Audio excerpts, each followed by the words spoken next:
Hello students, अस्सलाम वालेकुम। आप सब लोगों को मेरे इस चैनल बायोलॉजी मेरे साथ में आप सब लोगों को खुशामदीद है। आज हम अपना टॉपिक शुरू करने से पहले मैं बता देता हूँ कि ये जो हम पढ़ रहे हैं ये है 12th क्लास की बायोलॉजी का chapter number 2 support and movement. Support and movement में हमने शुरू किया था ह्यूमन स्केलेटन। ह्यूमन स्केलेटन को हमने डिवाइड किया था एक्सियल एंड अपेंडिकुलर स्केलेटन में। ठीक है, हमने इससे पहले वाले लेक्चर में तो हम पढ़ चुके थे स्कल को और स्टर्नम को बहुत इजीली तरीके से। ठीक है, अगर जिसने नहीं देखा तो वो देख ले, क्योंकि वो मेरे चैनल का सबसे पहला लेक्चर है जो मैंने अपने चैनल बनाने के बाद उसको ही अपलोड किया। ठीक है, और ये मेरा दूसरा लेक्चर आ रहा है एक्सियल स्केलेटन का ह्यूमन स्केलेटन में से। ठीक है, अपेंडिकुलर स्केलेटन के लिए भी मैं लेक्चर बना रहा हूँ और वो इंशाल्लाह इसके बाद अपलोड होंगे। ठीक है ना, और आप मुझे फीडबैक दे सकते हैं कि मेरा कंटेंट की क्वालिटी सही है और बेहतर करूं मैं। मेरी आवाज़ तो इंशाल्लाह बहुत सेट होगी क्योंकि मेरे को बोलने की बहुत आदत है। ठीक है ना, हम शुरू करते हैं बिना कोई टाइम वेस्ट किए। अभी हम स्टडी करने वाले हैं रिब्स को बहुत अच्छे तरीके से। सही है। 12 years of ribs form the thoracic cavity. The rib increase in length from 1 through 7 and then increase in length and then decrease in length to 12 ribs.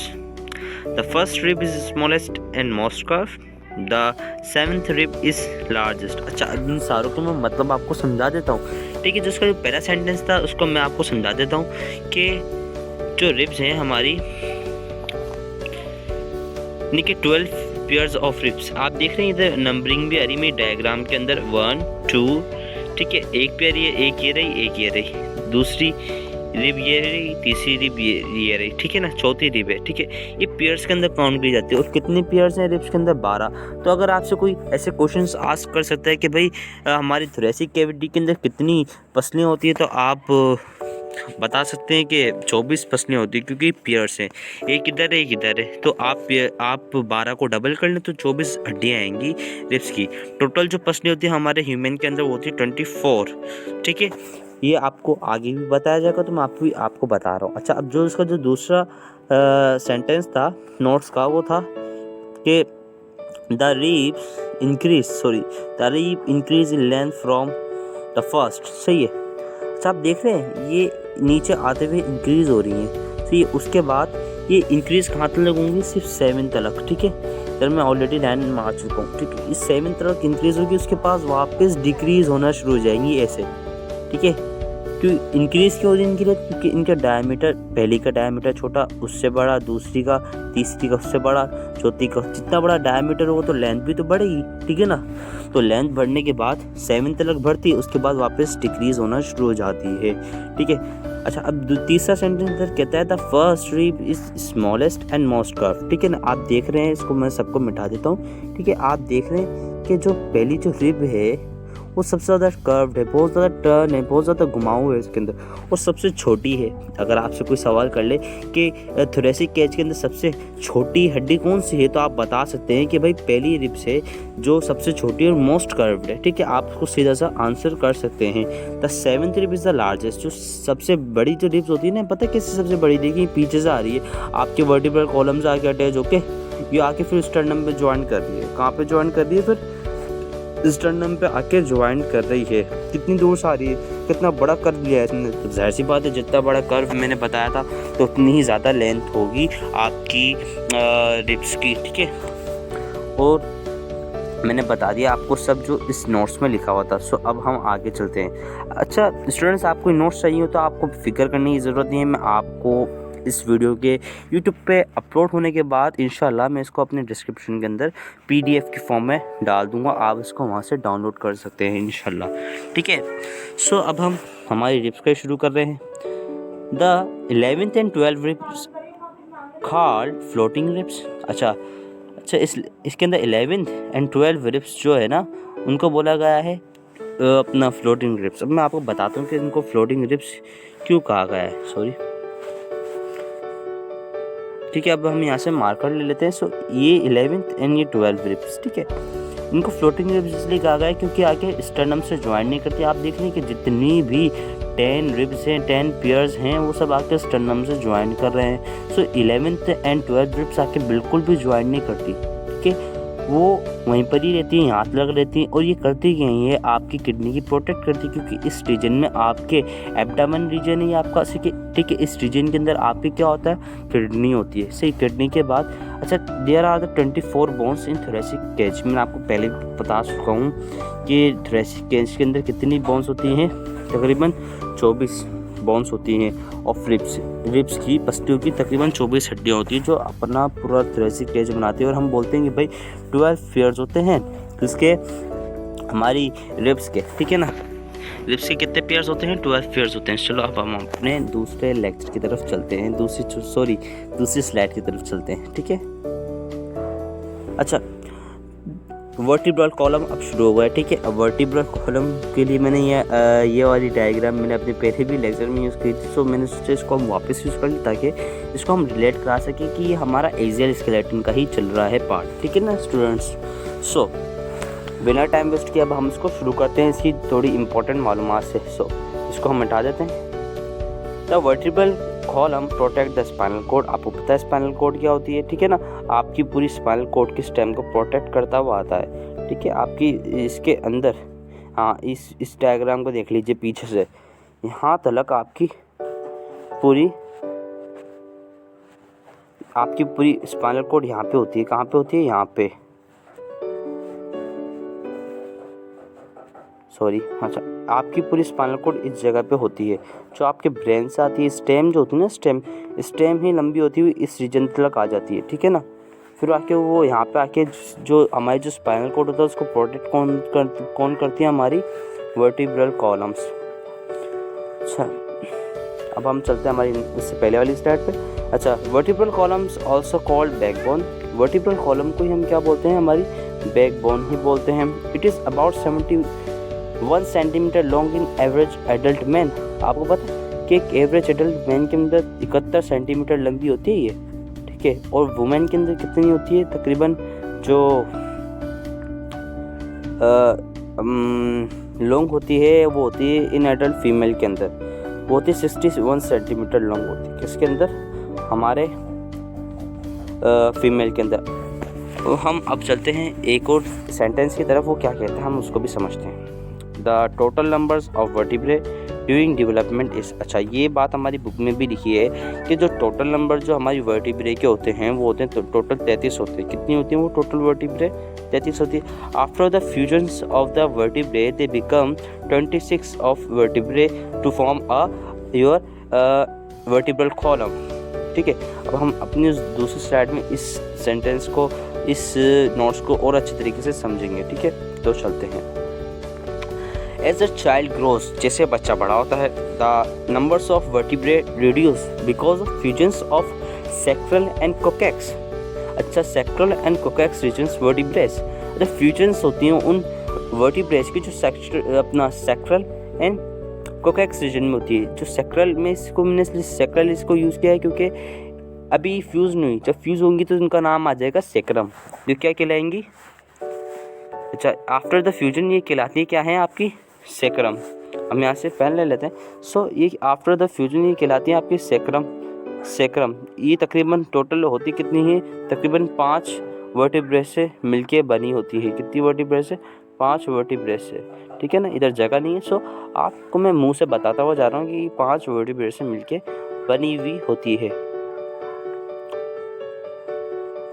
ठीक है। अच्छा, अब कोकैक्स रीजन जिसको हम टेल बोन भी कहते हैं, हमारी बुक के अंदर भी लिखा हुआ है कि हम इसको टेल बोन भी कहते हैं।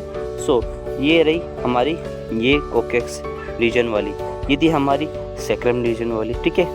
अच्छा, अभी हम और भी नाम हैं, ठीक है। ये भी नहीं, इसको हम बोलते हैं कर्विकल, इसको हम बोलते हैं हमारी थोरेसिक अपना थोरेसिक वर्टिब्रे, सही है, थोरेसिक वर्टिब्रे। इसको हम बोलते हैं लंबर वर्टिब्रे। क्या बोलते हैं उसको हम बोलते हैं सैक्रम वर्टिब्रे, ठीक है ना। इसको हम सैक्रम बोलते हैं, इसको हम कोकैक्स बोलते हैं, ठीक है ना। अभी इन सब बातों को हमें डिस्ट्रीब्यूशन ऑफ वर्टिब्रे के अंदर अभी हम अपनी नेक्स्ट स्लाइड में पढ़ने वाले हैं, सही है। अच्छा, अभी तक एक और सेंटेंस दिखा है, यही वजह होती है the adult human contain 26 bones. किसकी वजह से 26 हो जाती है, इनकी फ्यूजन की वजह से। ये जब फ्यूज़ हो जाती हैं, जब ह्यूमन एडल्ट हो रहा होता है तो इनकी फ्यूजन की वजह से ही 26 हो जाती है। ये बात मैंने आपको बताई हुई, ये बात बुक में नहीं लिखी हुई थी डिटेल में, ताकि मैंने सोचा था कि मैं आपको डिटेल में बताऊँगा, ठीक है ना। सो आप भी अच्छी नॉलेज फैलाना सबका फ़र्ज़ होता है। सो आप ये नॉलेज सबको दें। ये लेक्चर के जो लिंक है आप अपने फ्रेंड्स के साथ शेयर कीजिए ताकि वो भी सीख सकें, ठीक है ना। चलो अब हम अपनी नेक्स्ट स्लाइड में जाते हैं, ठीक है। अच्छा, इसके अंदर पूरी वर्टिब्रल कॉलम के डिवीज़न है कि इसको इस रीजन को क्या बोलते हैं, ठीक है। अब मैंने आपको एक पोज दिखाया कि वर्टिब्रल कॉलम इस तरीके का बना हुआ होता है हमारा, इस तरीके का बना हुआ होता है, ठीक है। इस साइड से व्यू दिखाया मैंने आपको, ठीक है ना। अच्छा, मैं आप भी आपको दिखा देता हूँ। इस रीजन को हम बोलते हैं तकरीबन थोरेसिक रीजन भी बोलते हैं एंड थोरेसिक कर्वेचर भी बोलते हैं, ठीक है ना। क्या बोलते हैं इस रीजन को? Thoracic vertebrae. आप देख सकते हैं इधर लिखा हुआ है कि इस रीजन को। अच्छा, अब मैंने इसको डिवाइड किया हुआ है नंबर्स के अंदर कि 26 वर्टिब्रे होती है और मैंने हर एक वर्टिब्रे को नंबर्स के हिसाब से, नाम के हिसाब से इन सबको क्लासीफाई किया है, ठीक है। तो इजीली आप ये सेंटेंस पढ़ेंगे तो आपका खुद ही माइंड अपना आपको बता देगा कि हाँ भाई इधर क्या बात हो रही है। आप खुद भी समझ सकते हैं इसको, तो मैं आपको पढ़ के बता देता हूँ, ठीक है। अच्छा, distribution of vertebrae. There are 5 region of vertebrae in adult human. तकरीबन 5 रीजन होते हैं एक एडल्ट ह्यूमन के अंदर। वर्टिब्रे के अंदर कितने रीजन है? 5 एक एडल्ट ह्यूमन के अंदर होते हैं, ठीक है ना। एक एडल्ट ह्यूमन के अंदर 5 रीजन होते हैं वर्टिब्रे के, ठीक है। अच्छा, कर्विकल वर्टिब्रे कंटेन्स 7 वर्टिब्रे इन नेक रीजन। इसको नेक रीजन भी बोलते हैं, ठीक है। इसको क्या बोल रहे हैं हम? कर्विकल वर्टिब्रे। कर्विकल वर्टिब्रे कहाँ पर है? ये आपकी जो गर्दन से शुरू हो जाती हैं, आपको ऊपर में इधर लिखा हुआ भी आ रहा है नेक रीजन, ठीक है। इधर मेरी बहुत प्यारी सी स्लाइड जो डायग्राम है उसमें आप देख सकते हैं कि ये रहा, यहाँ से शुरू होकर यहाँ पे आके यहाँ पे आ रहा है, ठीक है। इतना लंबा है। कहाँ से शुरू होता है? 7th वर्टिब्रे कहाँ पर है आपकी? कर्विकल वर्टिब्रे कौन से कहलाती है आपकी? कर्विकल वर्टिब्रे कौन से कहलाती है आपकी? ये जो आपके नेक रीजन से शुरू होती है वो 7 वर्टिब्रे कहलाती है आपकी ना, कर्विकल वर्टिब्रे, ठीक है। अब दूसरा जो नोट्स है उसमें लिखा हुआ है the thoracic vertebrae contain 12 vertebrae. अच्छा, थोरेसिक वर्टिब्रे है, जो थोरेसिक वर्टिब्रे उसके अंदर होती है टोटल 12 वर्टिब्रे होती हैं which help to forming of the thoracic cage. वही बात अभी हमने इससे पहले पढ़ चुके हैं। जो रिब्स का जो केज बना था, वो जो रिब्स थी वो आके इन्हीं से आके ज्वाइंट हो रही थी, इनसे आके मैं भी आपको दिखा देता हूँ थोड़ा इशारा करके। यहाँ से आके ज्वाइंट करती थी वो, फिर वो यूँ घूम के आती थी, वो स्टर्नम से ज्वाइंट करती थी, फिर वो आती थी यूँ घूम के, फिर वो आके यूँ स्टर्नम से ज्वाइंट करती थी, फिर वो आती थी, फिर यूँ आके घूम के वो स्टर्नम से ज्वाइंट करती थी, फिर ऐसे आते आते वो यूँ फॉर्म करती थी, ठीक है। थोड़ा सा ज़्यादा गंदा हुआ है, तो इसको हम हटा देते हैं, ठीक है। देख रहे हैं आप? अच्छा, जो फॉर्म होती है वो 7 के बाद होती है। यहाँ से शुरू हो जाना, यहाँ से तकरीबन मैं अभी आपको बता देता हूँ। यहाँ से आपका जैसे कि ये थोरेसिक केज बनना शुरू हो रहा है आपका यहाँ से, ठीक है। ऐसे ऐसे ऐसे ऐसे, ठीक है ना, 7 तक। ये आपको एक लाइन भी दी हुई कि ये लिमिट है आपकी कर्विकल वर्टिब्रे की, ठीक है। कर्विकल कर्वेचर में कितनी वर्टिब्रे होती है? हमारी 12 वर्टिब्रे होती है। अच्छा, अब लंबर की बात आ रही है, इसकी ये भी बहुत इंपॉर्टेंट है, ठीक है। आपके एमडीकेट के पॉइंट ऑफ व्यू से भी सब चीज़ें बहुत इंपॉर्टेंट है। सो आप इसको अच्छी तरीके से याद भी कर सकते हैं और ये लेक्चर में इंशाल्लाह अपलोड होने के बाद in the form of PDF के अंदर मैं आपको डिस्क्रिप्शन में दे दूँगा। सो आप इसको वहाँ से डाउनलोड कर लीजिएगा ईजीली, ठीक है।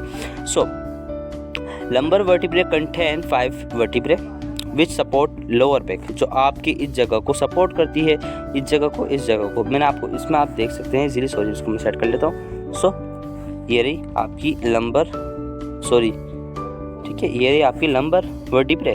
कितनी होती है? टोटल 5 होती है। लंबर कर्वेचर में कितनी वर्टिब्रे होती है? इधर कर्वेचर लिखा हुआ, आप जो कर्वेचर पढ़ ले, ईजी है थोड़ा सी। ये टर्मिनोलॉजी शुरू में हार्ड होती है, उसके बाद आसान होती है, क्योंकि आपने अभी पहली दफ़ा देखा।